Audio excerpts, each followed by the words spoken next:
invested in 78 startups. People ask me every day to be their mentor and to help them. And they've even offered me £10,000 to help them just for one day in business. I don't want to charge people for help. I want to give you the knowledge for free. And today, I'm going to give you everything you need to start a business, to grow a business, to maintain a business, and to sell a business. If you can't stay on this video for 5 minutes without clicking off, I've got some news for you. You're probably not going to make it. I'm now going to list all the things I'm going to go through in the next 45 minutes to change your mindset, give you the tools you need to be successful, and hopefully create new pathways in your brain that give you the chance to be successful. The very thing that the education system does not want you to be is free.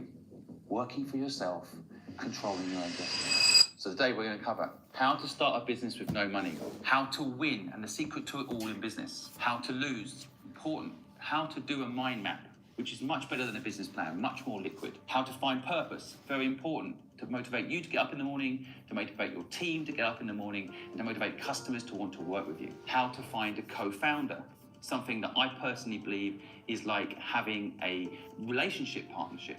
It can change everything if you have the right co-founder and can give you that accountability that we all need. How to sell, everybody can sell. There's no such thing as people that are good at selling and people that aren't good at selling. They're just people that haven't been taught the system of selling. Everyone can sell, everyone must learn to sell. It is the key to unlocking freedom. How to market your business, how to PR yourself and your business, how to get an investor, and I'll go through many different ways around that subject. You can get an investor. How to get sponsors, often an untapped secret source to making a business grow without needing an investor. So we'll get into that.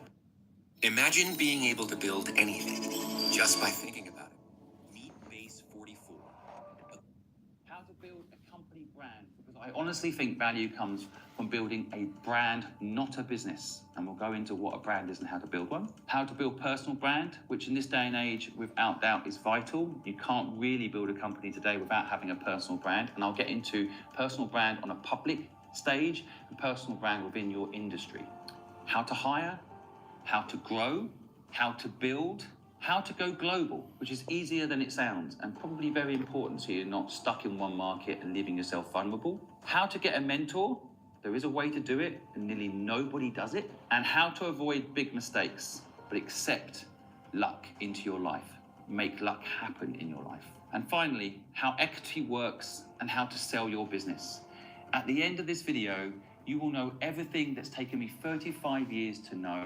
You will be changed if you watch this video, and I promise you at the end of it, it will cost you nothing and you'll never regret it. How to start. Now, most people tell you to start a business when you have an idea. That's not where a business starts.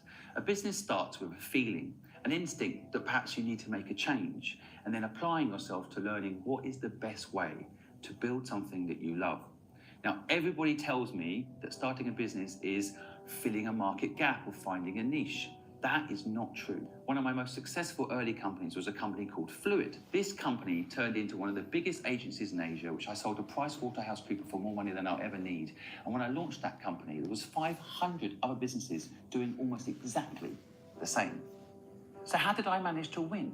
I didn't have an original idea like everybody tells you you've got to have to start a business. You don't start with an original idea. You start with what you like doing. Now, I love helping businesses and people succeed. I love marketing. I could spend all day long studying and understanding marketing. Every time someone launches a new business, I want to understand how they made it successful. I'm obsessed. I enjoy it. It's my hobby. Marketing is no important in business. It's That's only true. syncing up your life with your business. And so I believe the first step in starting a business is following your passions. Now, everybody tells you that that's not the way to start a business because often your passions initially don't necessarily generate revenue. But that's because you haven't applied a business mindset to what you love. So I loved marketing. And I started a creative agency called Fluid that helped people come up with marketing ideas to make their businesses successful. Now, there were many companies doing it, but not many of these people doing it loved it like I did. So I evolved my marketing abilities, pushed the boundaries of what was possible, used new technologies like, at the time, email marketing and direct marketing that no one else was doing because I was obsessed with what is the latest thing. And for you, the way you do it is you've got to write down what you like doing and you've got to write down what you don't like doing. What This you is love doing, Simon's you've got to get script. really good at. And what you don't like doing, you've got to outsource and not do it. The school system has taught you the wrong thing, that if you're not good at something, you need to spend more time getting better at it. This is Simon's script. I saw him on Facebook that he's going around the street and he's asking to people that what is their dream. So some people avoid to him. Some people say that they don't have time. Some people say their dream to him. So he's like a business advisor, or like he's really experienced person that I can see, and he have lots of follower in every of his social media channels. So he go around the street and he is asking to the people that what they really love and what is their dream. So even if some person they don't know what is their dream, he is asking to them that what you really love to do. So for example, if one person is love to help the people, he's saying that. And then why you don't make an application that if one person need a rice today, you will deliver it. If one person need a juice, you will deliver it within some minute, So he gave that idea to that guy, and that guy starting that business. And he's helping also to make the application. He's giving money for you to invest, and your business is growing. After 6 months, 3 months, he meet with you again. He make an appointment with you again and checking up on you. Like, it's really inspiring me. So I'm checking that what is his all the business idea, how he market, and how, like, within 2 minutes, how he got all the ideas. Like, can you imagine his experience? So I'm learning from him. I go to his YouTube, I go and follow. I go to his Instagram, I go and follow. He have lots of podcasts in Spotify. Also, you can just listen while you are on bus or something like that. So today we're gonna be listening his 30 years of business knowledge in 2 hour and 26 minutes, and we gotta be finishing in this live, I would say. So we will be listening from him from $0 to 1 million, how he make it, and how this all the business advice coming out from his brain. We're gonna be eating his brain. He's giving free on YouTube, and we will be eating it, and we'll be making notes and all. And let's see what will change at the end of his YouTube video. That is a lie. You've got to spend more time getting good at the thing you love to do. Get obsessed by it. And that's actually where a business idea begins. Because once you have figured out what you love doing, the next step is the idea. The hardest thing is to get started. You have to get it on paper. We have started to deal with computers in higher and higher levels of abstraction. Just push a button. Rapid prototyping allows you to identify what's important early on. You're able to learn very quickly. People then end up spending more time at it. Now again, people will tell you that you need to come up with an original idea. That's not true. The second thing is, when it comes to an idea, you can actually combine forces with other people. So back to my example, when I launched Fluid, I loved marketing. And I met someone who could take my marketing ideas and turn them into graphic illustrations and brilliant presentations and abilities to help that company in a visual way understand my idea. So I teamed up with her and created a 50-50 business partner. I'll come on to equity later in the video. that was literally the springboard to one of the most successful companies in Asia. And I will look in at this all of space. you guys So the until key is I not finish coming up this with an 2 original idea hour and and trying to do it all on 26 your own. minutes. How The many key is coming percent up with will be something you love seen and in what life, you and do. And how many perhaps people if there's a want gap to within your learn ability to together with me execute to on what you become love, a find a partner. So for millionaire, example, I if you will love say. writing, then write a book. And maybe you need to find a partner that can publish that book, or find a company that will publish that book, or get someone to help you, like an agent, find someone that will publish that book. And that's where it really begins. In the idea phase, it's got to link to your passion. And I'll come on to purpose later, but it's key. You won't be able to follow through and probably won't be successful if you're not willing to do the thing that you're doing more often and all the time compared to other people. So, you figured out what you love doing, and now you have an idea. Now, the idea itself can evolve. From my point of view, when I started what I'm doing today, which is a platform to help you for free, the first thing I did was, in fact, a podcast.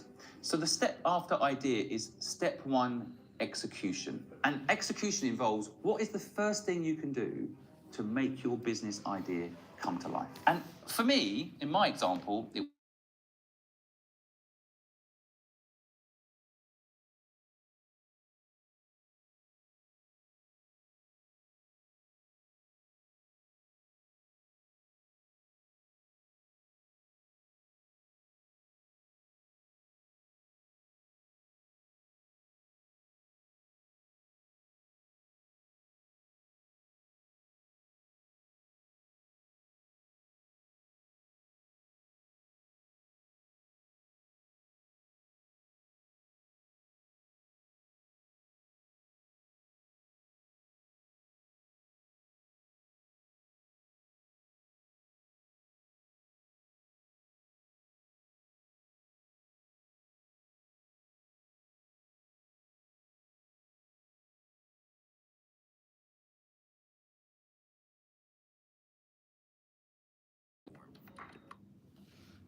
in starting a business is consider where the revenue is going to come from. Now, some people say you need this within the idea phase. And yes, you can put it within the idea phase. But sometimes revenue doesn't actually make itself clear until you start. So an example, if you're a photographer and you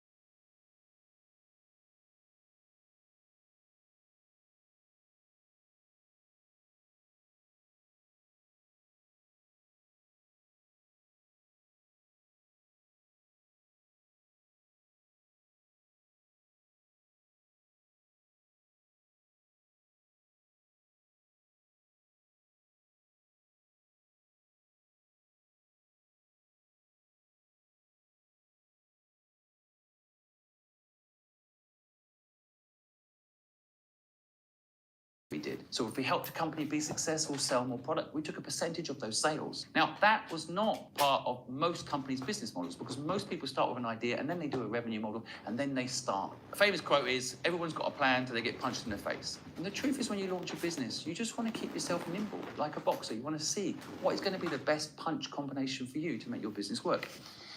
And finally, when starting a business, step 3 is you've got to make sure your purpose is strong. Now, you've made sure that you enjoy what you do, and that's great, because that's going to help you get up in the morning. But actually, I believe new businesses today need to think about what they're going to do to make a difference in the world.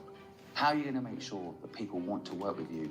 How are you going to make sure that what you're doing isn't just for profit? Because if it's just for profit, everybody that works for you is going to want more money.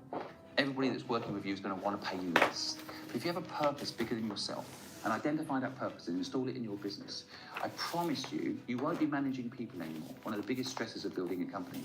You won't have to manage people because you will only have to manage purpose. Now, I'm going to go into more depth how this all works, but a lot of what I've talked about here already has cost you no money. You haven't had to spend any money. Now, even if your idea is to launch an app that costs £1 million to develop, start off with a service business. Start off with a revenue-based model that can get you there. So an example is Airbnb. When they launched, they actually sold cereal boxes at conventions. It was enough to be similar to Airbnb, because some of the first accommodation Airbnb ever sold were at conventions. People would go to see Obama speak, go and see different politicians speak at these conventions, and they would rent out rooms on Airbnb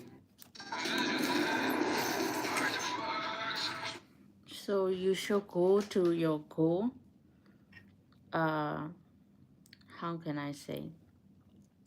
If you wanna, if it is, this one is your main goal, and you cannot afford that, you should start with something else which will make you, which will bring you some cash, and you should be keep changing and keep building to become the first of your dream. Am I right? Raising money and other ways to do this. But if you do these first few things, your business is up and running, it's cost you no money, and I promise you, because it will have purpose, because you like it, and because there's a revenue model behind it, you will do it, it will happen. So how to win in business? Let's say you've already got a company, you're not winning and you want to win, or you want to know the secret formula to winning. And having built nearly 19 companies, I'm on my 19th business now, how to win in business is actually very simple. Now, I mentioned earlier having purpose and you personally being passionate about it. That's definitely going to give you an edge, because most people are not loving what they're doing. So if you are, you're already winning. But there is a secret formula to winning, and that starts with a couple of things. Number one, delayed gratification. Spelt completely wrong. You get what I mean though, right? Delayed gratification is the number one reason that businesses win. You don't rush to charge customers, for example. You let them help you succeed. So the first customer I ever got in my agency, Fluid, I actually did the work for free. Now, a lot of people say don't do the work for free. I don't agree. I built up a relationship with that customer. I over-delivered when it was free. And that meant once they were happy, not only did they use me forever, for the 16 years that I ran that company, they also recommended me to everybody. They felt like they were part of my early journey. Getting your customers on side is another element of winning, but realizing that if you delay getting gratification, you will make more money. And there's so many examples of this. If you look at big businesses, they spent years making no money. And then when they had the system all in place, huge databases, for example, then they can monetize. And people don't wait long enough. The other thing you can do is have a very strict moral code within your business, a culture. Culture will eat strategy for breakfast every single time. You've got to make sure that your culture in the company is client-centric. A good example of this is Amazon. I'm just saying that they do actually focus on their customers as a culture. And I think that a lot of people are too busy, for example, thinking about how they can get money out of their customer and not thinking how they can bring value. And if you want to win, bring value. You want loyalty. I'm gonna get a. The hardest thing is to get started. You have to get it on paper. A lot of ideas on his video. Man, he's earning a lot. You want them to follow you, promote you, share you on their stories, care about you, talk about you when you're not in the room, then show them some love. It sounds simple, but people don't do it because they're too busy not waiting for the payoff and too busy not installing a culture of patience, a culture of caring about your customer. And then the final thing is luck. Now, luck is not a subjective thing. Luck, I have discovered, is hackable. And you can hack luck 3 ways. First, be persistent. And what I mentioned earlier about purpose and loving what you do will help you be persistent. You have to outlast other people. When I launched my company, Fluid, in Hong Kong, I had so many competitors. But slowly but surely, they all shut down, went bankrupt. They didn't care like I did. And I think that whole luck thing is about persistence. That's number 1. Number 2 in hacking luck is know your destination. What is success for you? What will make you happy? What do you want? Big company, small company? And by the way, a big company is much easier to run than a small company. Aim for a big company is my recommendation. But that's my opinion. It might not work for you. So I suggest you define success for yourself. Today, success for me is having the time to take my son to school and be able to pick him up. It's having time to do the exercise I want to do. That's how I define success. So I never say why you should never sell hours. But luck is hackable. You have to be persistent. You have to know your destination. And finally, you have to learn to take risk. Be careful with sayings out there trying to trick you into options that are not true. So the worst one is the harder you work, the luckier you get. That is not true. That is a lie designed to make you work hard. If it was true, every nurse in this country would be a millionaire. It is not true that working hard equals success. What equals success is taking risk. You have to learn to take risk. Lean into fear. Learn to love fear. Embrace it. And then you can take more risk. And the more risk you take, the luckier you get. Learn to build culture into your businesses about the long term and learn to hack luck. You will win. The secret to it all is learning to accept that you could lose everything and it doesn't matter. You've got to be willing to risk it all. Take a chance and go for it. Imagine being able to build anything just by thinking about it. Base 44. He said take risks and no matter, like we will lose everything and it doesn't matter at all. Not Because we see can this build it as back. anything but a marathon. It's not a sprint. Enjoy the journey. Don't rush. No one can beat you if you do it. So delayed gratification is key. Brands like Facebook and Instagram, although I'm not a fan necessarily of these platforms, they personify this concept. They did build massive user bases, but they didn't monetize them at the beginning. They waited. They just kept building value in their platforms for the users, and more people kept signing up. 4% is learning together with me. So that 4% really want to be rich like me. Want to rich by your skills, or you are stuck even though you have a skills, or why you are here in my life and watching Simon's script together. Can you answer me in the comment? Because I just wake up now and I didn't even have a breakfast yet and I'm listening him. And they didn't actually monetize for a very long time. I think Facebook was nearly 10 years before it started making money. And although I'm not suggesting you wait 10 years and those companies have different investment structures, which we'll talk about a bit later, it is important to understand how important this is to building a successful long-term business. Do not think about making money straight up. Build a brand of a business. And those businesses like Facebook and Instagram, they waited a decade before they started monetizing. And as soon as they started monetizing, Facebook in particular, it started to decline as a brand. Less people liked it. Too many ads on the screen, too many annoying buttons that didn't have any relevance to them because they were suddenly trying to make their client happy, the advertiser, and no longer focused on the user in the same way. So be careful. But that is how you build massive economic moats. People like Google, similar. At the beginning, no revenue. YouTube, at the beginning, no revenue. Focus on building something that has value for people. Delayed gratification is one of the secret weapons in building a sustainable, large, and successful business that you love. Next up, how to lose. It might sound like a strange title, but it's the number one thing I've noticed that people don't learn to do that doesn't allow them to be successful. This all stems back probably to school, where you were told that success was getting an A. It's not. Success is actually accepting failure, learning to bounce back from failure, embracing failure, having learnings from the businesses that I have been involved in that have failed, have allowed me to be successful. I guarantee you, if I hadn't lost £1 million on doing a comic book business, I wouldn't be rich or successful today. I needed to learn how to fail. I needed to accept losing. It's key. And so how do you build the stamina and the ability to lose? The first thing you realize, number one, don't let things own you. How? If you let things own you, you are controlled by the very thing that's meant to bring you pleasure. You have to learn to lose those things and not care about those things. The second thing, to lose, you need to let your short-term ego Short-term ego? go. Now, ego is actually a very powerful motivator. And there are different types of ego. The ego I'm talking about here is driving around in the right car to give an image to people that don't care about you that you are successful.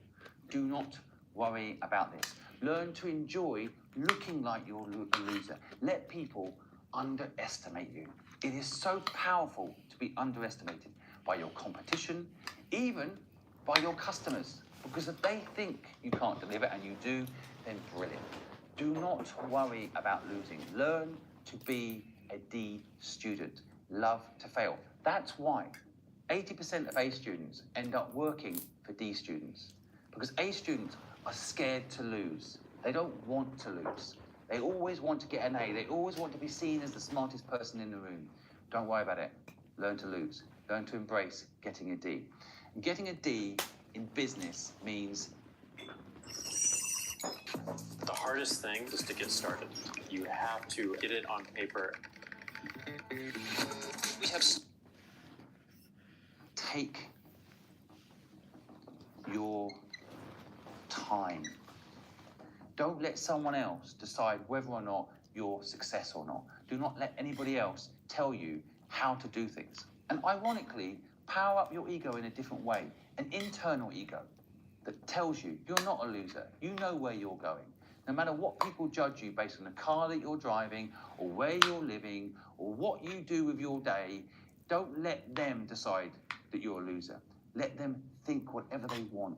Learn to love losing. Learn to embrace failure. I promise you, if you think that the worst is if you try something and you lose everything, it doesn't matter, you can go again, you will succeed. I guarantee it. Next up, I want to teach you something practical. How I'm to do a having my mind map. breakfast. So many people teach you in business to do a business plan. Forget that shit. There is no use for a business plan. What you want to do is map out where your business could go, how it could go, and understand the different directions of which to take your business. And I'm going to go through how to do a mind map next. Now, I have never seen anyone teach anybody how to do a mind map. And the reason I think that no one teaches this is because there's no template Mind to sell map? you. There's no product to sell you around. A business plan has a million ways to make money out of you. And none of it works. These business plan things actually kill companies. I've seen people write up massive business plans, stick to it, and die. A mind map, however, will cost you nothing to do and actually leaves you nimble and free to explore where the business can go. And it's so simple. It starts in the middle with your hobby. Whatever that is, what you love to do. Second part of a mind map is the business. I can't spell, but don't judge me for that. Luckily, I know I'm doing business. What is the business? So what is your hobby? What do you love to do? And ideally, it now links to the business. Now, with the business, and I'm going to use my company as an example. Hopefully, it translates into what maybe your idea is. But in my business, which is what we call Free Humanity, the name probably gives it away, what we want to do. We want people to be free, to do what they love. So within Free Humanity, this is what I did when I first started the business 4 years ago. I looked at different ways that I can make the business work. So off it, I wrote podcast. Right? Actually, as I mentioned earlier, this is one of the first things I actually did. So from a podcast, what comes off it? Well, I built a network. So in here, he's asking to most of the people that what you would do if nobody is paying you. What is your actual hobby? So, what is your actual hobby? Like, if nobody is, you do that thing even if nobody is paying you. So, Imagine oh my bringing your goodness. side project to life just by thinking about it. Meet Base 44. I really need YouTube Premium. AI creation. I'm now doing a mind map of something I actually have already done to illustrate how a mind map works when you're building out a business of value. So one of the benefits of doing a podcast was a network. In my case, I managed to interview over 200 of the world's most successful entrepreneurs, which are now part of my life and help me with what I'm doing, help you on helpbank.com. That was one of my ambitions, and it was on my mind map network. The second thing was brands. I realized if I did a podcast, I could probably make revenue from brands. Now, with a mind map, you can get bigger and bigger and bigger with mind maps. There's no stopping how big a mind map can get. Just like your brain is infinite in its ability to think, a mind map is also infinite. And when I wrote the original mind map out for my business, I thought brands, and then I started listing them. So in my case, GoDaddy, Tide Banking, Adobe, These were brands that I felt were a fit with what I wanted to do. Give people the ability to start their own business, be free, do what they love. So I listed out all the brands that I could work with. I also listed in my original mind map, and I didn't do it at the beginning, but it ended up becoming part of what I did. Adobe Suite is also from him, but I need to do more research on this because I'm not sure, but I saw what he's selling and what is his other application, and I saw Adobe Suite there. Did was an app, and an app that would focus on free help for people. Now, at the time, I didn't have the name that I now have, which is helpbank.com, but I knew that I needed to build a scalable way of giving people knowledge. Now, what I didn't know back then that I know now, quick bit of insight, is that app is overused as a word. It's actually not an app that you need to build at the beginning for most platforms. You need to build a web-based platform. Why? Well, if you build an app, you have to go in the App Store or in the Google Play Store. You get restricted by one of those two locations. So people that have a Samsung phone can't access the Apple Store to download your app. Why would you, when you launch something, restrict people from getting access to it? Plus, if it's web-based, people can just log in straight from a web browser, any web browser. That aside, I realized in my early days, I needed to do an app. And from that, I would do free help. And from that, I would be able to connect the network that I built in the podcast to the free help. So the people that I'd interviewed in the podcast, the knowledge that I was capturing in their case, I could connect now, that network being built via the podcast, to the help on the platform. This is how it's actually played out. The next thing I spent time thinking about was team. And on a mind map, I thought about who I actually need. Now, because I knew I was going to do a podcast, I knew that I needed an editor. I'm gonna get a. The hardest thing is to get started. You have to get it on paper. Prototype. Test fast. Fail fast. It's the ideas and the But I also know my weaknesses, so I know I need an accountant, someone who's going to take care of the admin. These are things that I don't enjoy doing, right? I know what to do. But I also realized with the network that I built through the podcast that I could have partners. So it's not just employees, but partners I can link to the team. Again, working with the people that I'd spoken to on the podcast, I could connect them. The people that were going to work on the app, I could connect them. Although they're not necessarily on my payroll, they are people that perhaps are connected to my mission, want to help people, and they can become part of my extended team. Now, within the team structure, I can also start thinking about things like if I have an editor, maybe that editor hires editors. Or I hire editors, but you can start breaking down what you actually need within your team. Right now, as a mind map, you start, in my opinion, with what your hobbies are, what you enjoy doing. You're then building a business around it, and then you're thinking about different things that this business is going to need. Now, one of the things that I spent a lot of time thinking about that I haven't yet done but will be coming soon in my platform was what else I could do that would scale the business, give it what it needed resource-wise, without necessarily me being involved in it. And at that time, back 4 years ago, the word was merchandising. So I wrote down merchandising. Now, I think it's actually evolved now. It's beyond merchandising. But from that, I wrote down, of course, what everyone was doing 4 years ago. T-shirts and caps, that sort of stuff, right? Stuff that, you know, maybe the word free humanity would look pretty cool on. And I thought about, in those days, things like sweets and products that perhaps we could launch. And I wrote down basically any way, merchandise-wise, we could make money. Now, what's interesting is I'm about to launch a sweet brand called Busy's. It's taken 4 years to get to this part of the mind map, but it was on there. It was always on there. And ironically, when I was building team, if anyone said to me when I was interviewing them, they had some experience with sweet business, I made a note and kept them as someone maybe could help us in the future. Same with merchandising. Anytime I spoke to anybody that was perhaps looking at starting a t-shirt brand or working on building a product, I'd see if perhaps they wanted to work with me in the future. Because once you know in your mind map one of the things that's going to come up in the future, you can look out as you're building other things for the very thing that's going to help make that happen. So this is a mind map. It is literally mapping out all the different things and different ways that your business can go. It's fun, it's simple, there's no template you can download and pay someone for, you don't need it. And the beautiful thing about a mind map is you're not fixed. You can start adding bubbles and adding things as things evolve, as people and the world change. You can start adding things and connecting the different dots between parts of your business. Something a 20-page document will never let you do because it's too linear. So that's a mind map. I hope it's a useful, practical tool for you going forward. How to find purpose. Now, this word purpose might sound woo-woo. They don't teach you it at school, in my opinion, for a reason. Because if you understand purpose, you're very unlikely to work for someone else. Purpose is a very personal thing. You can find other people with purpose, you can find your tribe, you can be free. But finding purpose is not an easy thing, and it's not something you've been given any of the tools in which to make happen. So what is the first step in finding purpose? And it's a very obvious step.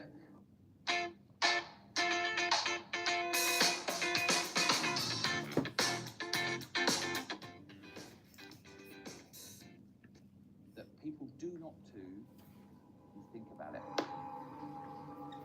Now, the problem is, if you say you're thinking about purpose, people might laugh at you. Other people try to throw silly jokes out there like 49, and they'll throw you off. Or purpose will get so complicated in your head, because you've not really thought about it before, you'll give up and go back to your old ways. You need to think about purpose. What is your purpose? We used to live in tribes of 5,000, and we used to work on a method called give without take, not give and take. We used to help each other because it would make our tribe better, not because we'd make money from it. You ask me for help, I will give it to you for free. The world will be a better place. I'd get better at giving you that help for free. I'd become an expert at giving that help for free. Eventually, when I'm not in the room, people will talk about me and what I do because I've become so good at helping people. But I think today that doesn't fit the narrative of working at a call center and picking up the phone and doing what you're told in a factory that Henry Ford created. So when the school system was developed, the word purpose wasn't included in any of it. They asked the wrong question of you. What are you going to do when you grow up, is what schools say. That's not the right question. What you should be asked is, what problem are you going to solve? So the second step in thinking about and finding, hopefully, purpose is, what problem matters to you? Now, at first, nothing might spring to mind. If something has jumped into your mind, then great. In a minute, I'm going to explain how you action that. But if it hasn't jumped into your mind, start thinking about what problems have actually affected you, big or small. Now, it can be really simple, like the banks aren't open early enough for you, or the swimming pool you wanted to go to doesn't let you swim the time you want. It might sound silly, but you start thinking about problems that bother you, and your brain wakes up. The entrepreneur muscle in your brain that helps you figure out how to solve that problem. Now, it might be that the bank's not opening on time isn't a problem you're going to solve. But if your brain starts thinking about that problem and how it can solve it, you might begin to understand how to find purpose. The third thing you can do is start breaking down how to make your life and that purpose match. Now, matching what you do in your day and your actual purpose is often easier than you think. I've met hundreds and hundreds of people who tell me what their dream is, and it turns out that their dream is often just 3% difference from their existing life. You know, between chimpanzees and humans, and they only 3% difference in the DNA. And often, for example, I met someone that wants to do their own catering business. They're working in someone else's catering business. They're just missing this video in their life to figure out how to turn what they feel is their purpose, to make cakes for someone and make them smile and own that business.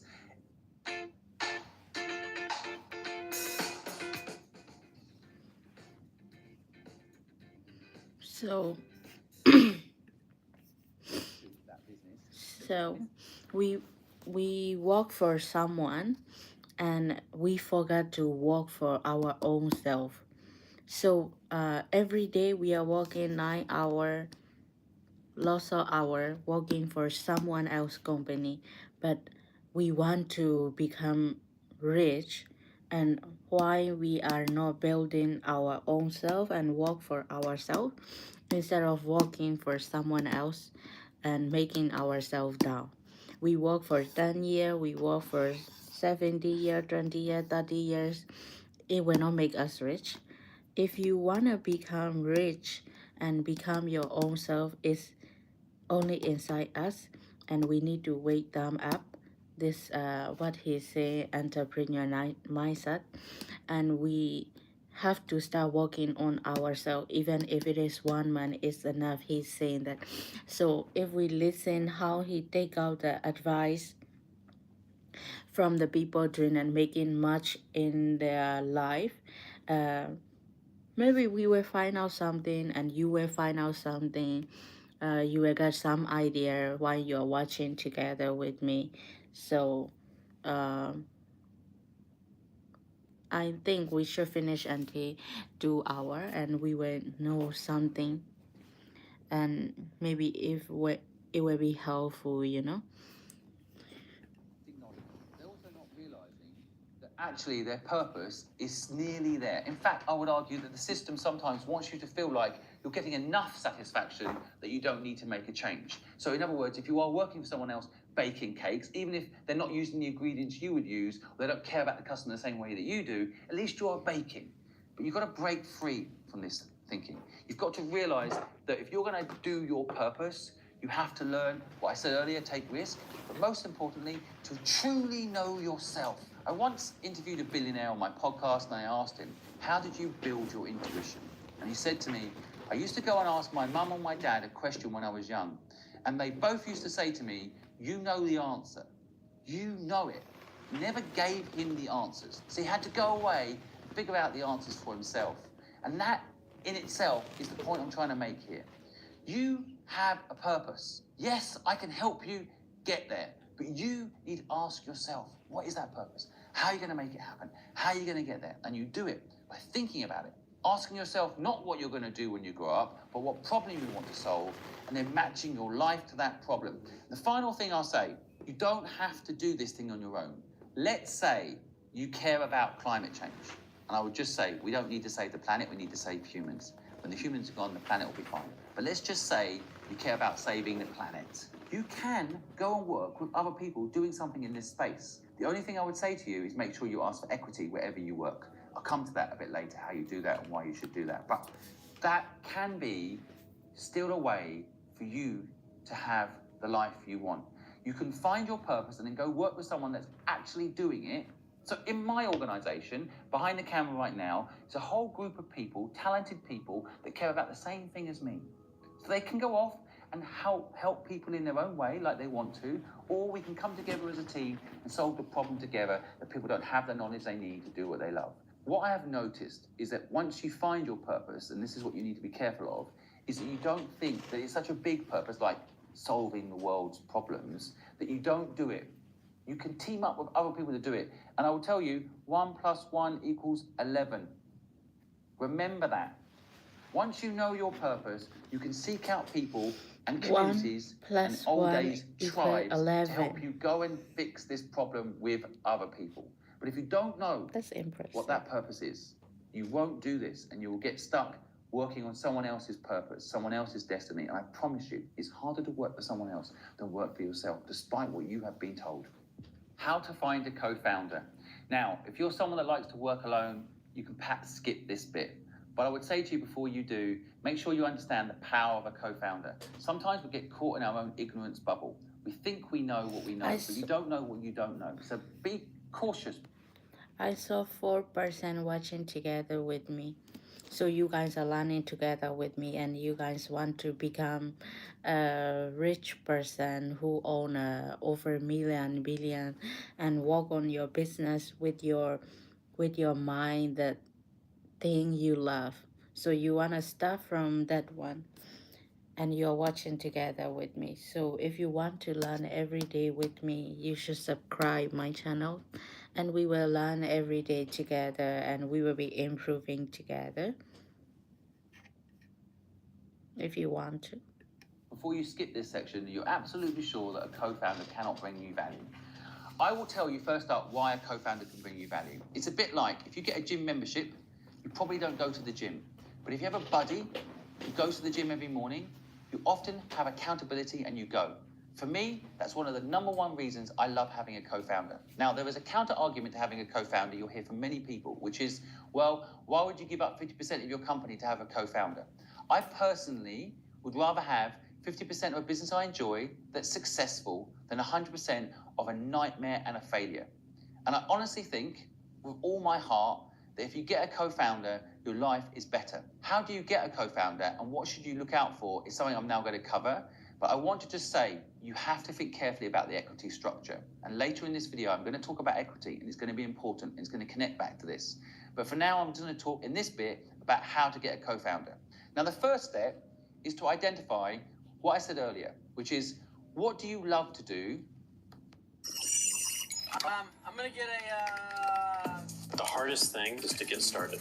You have to get it on paper. Prototype. Test fast, fail fast. It's the idea. And what do you hate to do? Be honest, be clear.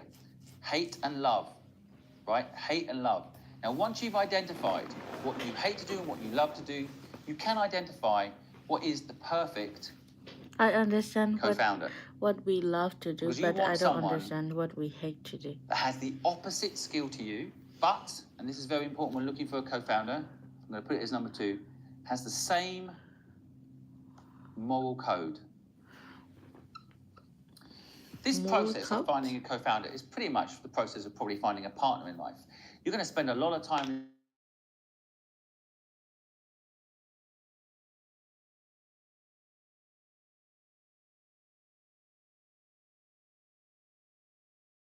that company, I've done another business with them. If you get it right, it is a lifelong partnership. And so you want to make sure you're honest and clear about what you hate doing and what you love doing so that the person comes in and works with you. One, doesn't question you or cross over with you, lets you run your area and gives you respect. Equally, you have the same with what they do. You write down exactly, in detail, what this person looks like. And I would go as far as to say you write down how tall they are, what they look like, how they speak, their background, where they're from, everything you can possibly think of. Just as if you're picking a partner in life, what is it you're looking for? Write down every detail. The reason I say the more detailed you are with it, the more likely you are to manifest it. You aren't going to be looking out for something unless you make it very clear what you're looking for. I mean, it's the red car theory, right? If I suddenly tell you the words red car, you're probably going to see a lot of red cars. But if I don't mention red cars, you probably haven't seen one at all today. You have to list out what you want. So you've identified what you love doing and what you don't love doing. You've identified your own moral code. And moral code, I can go into it a little bit more. It's quite a complicated thing, but there is one quick hack on this I can give you. Whenever I'm trying to find out whether or not someone's good, I don't care about money. I care about reputation. So I don't want to accidentally end up working with someone that all they really care about is money, and I have this test to check. I will say to them, what if from this day until you're 70, so let's say you're 30 now, in the next 40 years, you'll have the most amazing life. 3 houses, 1 in New York, 1 in Hong Kong, 1 in London. Anywhere you go, people will love you, private jets, everything you need for the next 40 years. That's your life. And in 40 years' time, however, there is a catch. You'll get to 70, and then everyone will find out that you're a financial fraud, that you tricked people to get here, and that your life generally will be very different. People will look at you differently. Maybe then you'll die, and maybe it doesn't matter, but that's your life. Do you want to take the deal? Imagine bringing your side project to life just by thinking about it. Meet Base 44. I'm surprised how many people say yes. I would say 50-50. People say yes, they take that deal. They'll have 40 years of a good life for a bad reputation at the end. Be careful with people like that, is what happens in my brain, right? Because that is the Murdoch story. That is what Murdoch did. His son's committed suicide. His name is in the dirt. No one ever wants to hear that name again in their life. And a lot of people were hurt. So I use open questions and philosophy to figure out whether or not it's someone I want to work with. And you should do it too. Because you don't want to be in partnership with someone that doesn't care in the same way that you care. I'm not here to judge what is right and what is wrong. I'm here to tell you how you can check that what's right for you aligns in your business, in your culture of your business, and more importantly, in your day-to-day personal life. So you've identified what you love and what you don't love. You've checked the moral code in every way you can of the person you want. You've drawn lines in the sand, what you're not willing to do, and you know what this person looks like. The final thing is post it. Now, Post-it is very simple. You start telling people you're looking for this person. You post it on LinkedIn. You post it everywhere. You ask people. You make it clear this is what you're looking for. You look out for it in cafes, when you're out having dinner, when you're at the supermarket. You look out for this person because they're out there. You just have to have your eyes wide open. Of course, you can go on helpbank.com and ask people if they know someone like this. You can use the tools around you to get what you need. But ultimately, you've now set yourself up with every chance of finding a co-founder. Now, you're going to have to sort out the equity structure and get that right. I'm going to come to that in a minute. But that is how you find a co-founder. And in my opinion, it's one of the most powerful things you can do to ensure success in your business. Next up, how to sell. Now, anybody can sell. It's a system, it's a philosophy, and anyone can do it. I don't care your background. You can be an introvert. You can still sell and understand the systems of selling. And if you are presently selling, I promise you, you are missing a few tricks that I'm going to try and help you with now. First up, how to sell is not what you have been taught. It is not, here's my product, this is how much it is, and this is what it does. The first thing in sales that you need to learn, and the number one thing I learned through the hard way of doing it, is sell the sizzle, not the steak.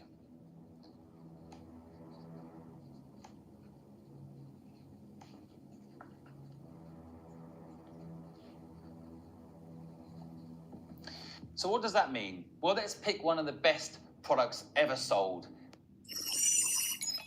The hardest thing is to get started. You have to get it on paper. We have started to deal with computers in higher and higher levels of abstraction. Just push a button. Rapid prototyping allows you to identify what's important early on.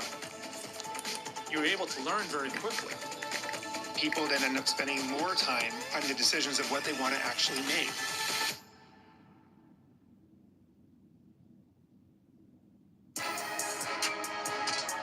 Roberto Cavalli Serpentine, the new fragrance. Apple products. Steve Jobs used to always set up events where he'd invite 3,500 people into a room, all the right tech reporters, all the right people, and he would then present to them the sizzle. He would not say, here's a phone with an Intel processor that has this and has that. He would talk about how this product was for the game changers, for those that wanted to do things differently, for the creative types. He was very specific about what the sizzle is. He didn't sell the steak. Now, in that process of selling, there's a couple of other lessons that Steve Jobs teaches us. Of course, he doesn't sell to millions through social media. He picks a community, 3,500 people in a room. He sells to them. He connects to them. He talks to them. And they go and talk to the rest of the world. Getting someone on your side selling for you is one of the most powerful ways to sell. The number one salesperson in my last company was my accountant. Why? Because I gave her the tools to sell. I told her what we did and how we did it. I showed her the sizzle through the numbers. We helped clients be more successful. We helped businesses starve off bankruptcy. We made sure companies did well. And she was proud of that. She would sell the sizzle. She'd sit with her other CFO friends at lunch and she'd say, we saved a company from going bankrupt. We made one company an extra £1 million a month they didn't expect. She would tell people the outcome. She wouldn't say, oh, I work for Fluid and we have marketing ideas. That's not exciting. She talked about the results. She talked about the philosophy, the sizzle. The second element of learning to sell is understand the process of selling. So many people don't. So many people start on what I call the third step. And you need to do 2 steps first before you ever start implementing the third step in sales. So the first step in any sales is understand your customer. Now, it sounds so obvious, and I'm shocked how many people don't do it. I often get emails that say, Dear John, or they say, Dear Simon, I really love what you're doing at X, and they haven't actually researched what I'm really doing. We will continue our live. Hello, we will continue our live after 1 hour. My little world, my friend.